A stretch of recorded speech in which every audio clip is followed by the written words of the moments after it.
This is wrestling's greatest moments. Hey now, wrestling fans. It's time for another episode of Wrestling's Greatest Moments. On July 7th, 1996, WCW fans tuned in to the Bash at the Beach pay-per-view to watch three of WCW's biggest stars battle Kevin Nash and Scott Hall, along with a mystery partner in a main event billed as the Hostile Takeover. The wrestling world stood still as Hulk Hogan joined Nash and Hall, turning heel and changing the wrestling landscape for years. However, what if Hulk Hogan hadn't joined? Would the storyline still have succeeded? We'll hear comments from the parties involved in the legendary angle and how it might have played out with Hollywood Hogan playing a babyface to Sting's heel character.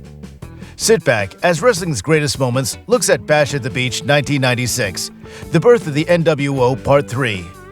Now before we get started, don't forget to subscribe to our channel and hit the notification bell so you don't miss a single video. What if Hogan had balked at playing the third man in the Hostile Takeover at Bash at the Beach? As discussed in Part 2, Hogan had many concerns about turning heel after years as a babyface. It was a difficult decision that Bischoff believes Hogan wrestled with until the day of the pay-per-view. In the event Hogan passed on playing a heel, Eric Bischoff had Sting lined up to play the third man. However, would Sting's presence have changed the dynamics of the NWO and even diminished its success? In 2022, Eric Bischoff speculated on how the angle would have played out if Sting was the third man. I think it still would have been if it would have been Sting. I think people would look back at it and go, wow, that was really cool. That was a great story. That was a great angle, because of the way Scott and Kevin came in and the mystery. There hadn't been a mystery in wrestling for a long time at that point. Throughout his career, Bischoff has always stood by the belief that wrestling fans love surprises. As we saw earlier, it's a key element of a storytelling formula. While Bischoff believes Sting could have played the heel role, he elaborated on how things would have played out. I think people were asking the question, who is the third man? That in and of itself made it a good angle, or a good storyline, I think, better way to say it. But it certainly wouldn't have had the impact. Nothing against Sting. Sting is a phenomenal performer. Nothing but respect for him. But Hogan turning heel? Nothing. No one could have made a bigger impact in that moment than Hulk Hogan. And that's why we're still talking about it today. Hogan's fellow wrestlers believe the heel turn added years to his career. Paul White, who worked in WCW as The Giant and in the WWE as The Big Show, noted, joining the NWO revived Hogan's career. It's one of those moments that you remember where you were when it happened, and it was equally as important for Kevin and Scott. The Hulkster's transformation into Hollywood Hogan did add years to his career. Would it have helped Sting, though, or would it have hurt his career? While Eazy-E feels Hogan proved the better choice, he did elaborate on how things might have played out with Sting taking Hogan's role. Once Sting agreed to be the third man, it was literally within days that I ended up getting a phone call from Hulk Hogan and flew out to California. I hadn't spent a ton of time thinking about or communicating with Sting about the best way to present this new character. What I'm about to say is what I would have hoped I'd done. I would have not wanted to see him in face paint. The idea behind the NWO was to make it more real and more believable. As far as Bischoff was concerned, some major changes would have been necessary. The face paint would have made it so miscast within the NWO. I probably still would have stuck to the name Sting. I think everything else about him would have changed. He would have gone from the glittery, more energetic character to something more real. Sting would later embrace his dark side when he evolved into his Crow version of Sting, who ditched his colorful costumes and face paint, dyed his hair black, and wore white face paint. It was a changing time in the industry, and one that owed much to the birth of the New World Order. It's important to remember that Scott Hall helped Sting transform into the character known as Crow Sting. Wrestling lore has it that Hall told Sting about the film The Crow, and Sting adapted elements of the character into his act, ditching his bright-colored ring attire and makeup for a black outfit, white face paint, and dark hair instead of his blonde locks. Fans embraced the edgier version of Sting, especially as he waged a one-man war on the New World Order.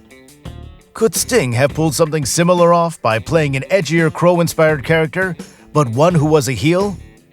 There's no reason to think otherwise, as Sting played a heel before, and his transformation into a twisted version of the babyface who had inspired fans for years seems as if it could have worked. Although the discussion of Sting as the third man invites questions about whether Sting could have matched Hogan's success in the role, there's another question that should be addressed. How would Hogan have fared had he remained a babyface?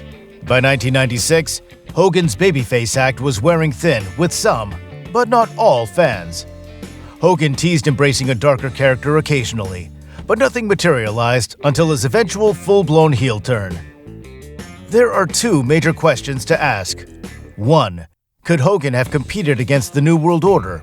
And 2. Could Hogan have adapted to the changing tastes of wrestling fans?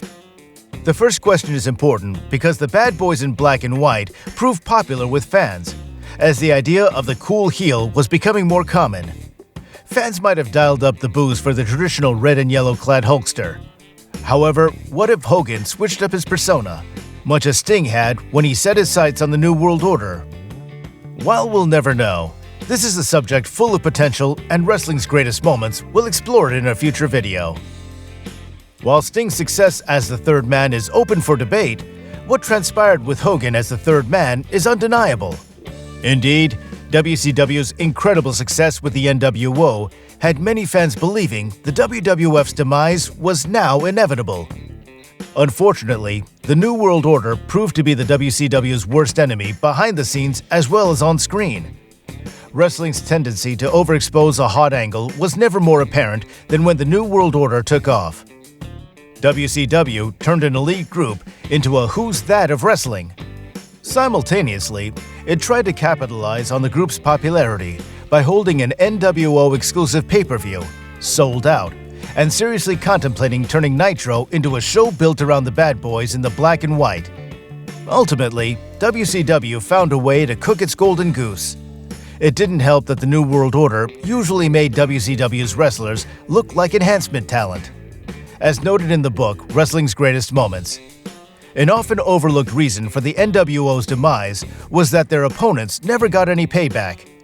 The public tired of seeing WCW stars beat up week after week, while their tormentors never seemed to receive their comeuppance.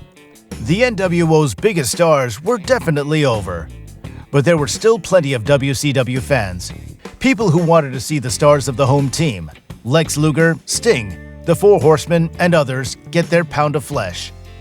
After months of abuse at the hands of the NWO, WCW's stars looked helpless, and their fans stopped caring. Just 5 years later, WCW would be deader than disco. Despite the faction's demise, its impact on wrestling continues.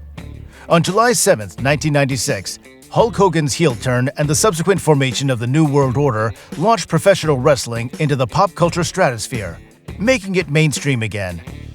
Although the New World Order eventually consumed itself, it provided fans with an unforgettable ride for nearly 2 years. What are your memories of the NWO? Where do you rank them in wrestling's long list of factions?